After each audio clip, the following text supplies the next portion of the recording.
Hi friends, எல்லாரும் எப்படி இருக்கீங்க? நாளைய தினம் அதிசக்தி வாய்ந்த தேய்பிறை சோமவார சங்கடஹர சதுர்த்தி தாங்க. பொதுவாகவே சங்கடஹர சதுர்த்தி அன்னைக்கு விநாயகருக்கு விரதம் இருந்து வழிபாடு செய்யும் போது நம்ம வாழ்க்கையில் இருக்கிற துன்பங்கள்லாம் தொலைந்து போகும் அப்படின்றது ஐதீகம். சந்திர பகவான் விநாயகருக்கு விரதம் இருந்து அவருடைய சாபத்திலிருந்து விமோச்சனம் பெற்ற திதி தாங்க சதுர்த்தி திதி.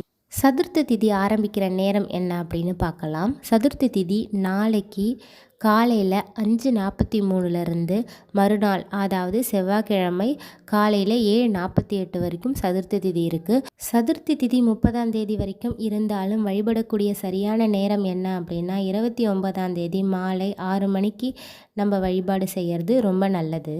சந்திர பகவானுக்குரிய நேரம் மாலை நேரம், அதாவது 6 மணிக்கு மேலே அப்படின்றதுனால தான் கோயில்களிலும் சரி வீடுகளிலும் சரி 6 மணிக்கு மேலே வழிபாடு செய்கிறது ரொம்ப சிறப்பு.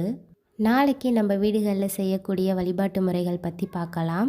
விநாயகர் சிலை இருந்தது அப்படின்னா அபிஷேகம் பண்ணி மஞ்சள் குங்குமம் பூக்கள் போட்டு எடுத்துக்கோங்க. படம் மட்டும் வச்சுருக்கீங்க அப்படின்னா தொடச்சிட்டு சந்தனம் குங்குமம் பூக்களால் அலங்கரிச்சுக்கோங்க.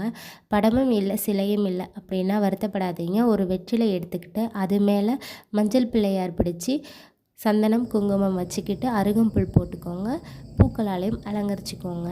இந்த வழிபாட்டுக்கு நமக்கு 2 பொருட்கள் தேவை. ஒன்று என்ன அப்படின்னா ஒரு பிடி அருகம்புல், இன்னொன்று ஒற்றை ரூபாய் நாணயம் ஒன்று. இது 2த்தையும் எடுத்துக்கோங்க. விநாயகர் முன் நின்று உங்கள் கைகளில் நாணயத்தையும் அருகம்பிள்ளையும் வைத்து மனதார உருகி விநாயகரை வேண்டிக்கோங்க. இந்த வழிபாடு செய்யும்போது நம்மளுடைய கடன்கள் எவ்வளவு இருந்தாலும் அந்த கடன்கள்லாம் படிப்படியாக கண்டிப்பாக குறையும் அப்படின்றது ஐதீகம். நாளைக்கு எளிமையான முறையில் உங்களால் செய்யக்கூடிய நெய்வேத்தியம் செஞ்சுக்கோங்க. அவல்கல்லை, பொரி, பாயாசம், பொங்கல், தயிர் சாதம், இந்த மாதிரி எதுவுமே முடியல அப்படின்னா 2 வெற்றிலை, 2 வாழைப்பழம், பாக்கு இதை எடுத்துக்கோங்க. நாளைக்கு நம்ம என்ன மாதிரி தீபங்கள் ஏற்றலாம் அப்படின்னா தேங்காயை உடைத்து அதில் சிவப்பு திரி போட்டு மஞ்சள் குங்குமம் வச்சு விளக்கேற்றுறது ரொம்ப நல்லது. ஏன்னா விநாயகருக்கு தேங்காய் தீபம் ரொம்ப சிறப்பு. தேங்காய் தீபம் ஏற்ற முடியல அப்படின்னா அகல் விளக்கு எடுத்துக்கிட்டு அதில் தேங்காய் எண்ணெய் ஊற்றி பஞ்சு திரிப்பு போட்டு தீபம் ஏற்றி நீங்கள் வழிபாடு செய்யலாம். நாளைக்கு சில மந்திரங்களை உச்சரிக்கும் போது அது நமக்கு விசேஷமான பலன்களை தரும்.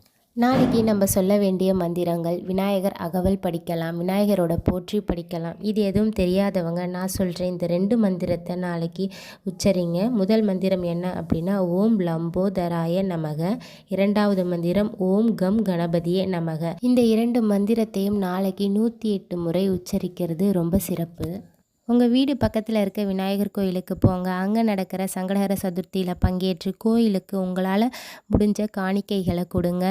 பால், அபிஷேகத்திற்கு தேவையான பொருட்கள், மாலைகள், இது மாதிரி வாங்கி கொடுக்கறது சிறப்பான பலன்களை உங்கள் வாழ்க்கையில் கொடுக்கும். இந்த வீடியோ கண்டிப்பாக எல்லாருக்கும் யூஸ்ஃபுல்லாக இருக்கும். வீடியோ பிடிச்சிருந்தது அப்படின்னா ப்ளீஸ் சேனலை சப்ஸ்கிரைப் பண்ணி சப்போர்ட் பண்ணி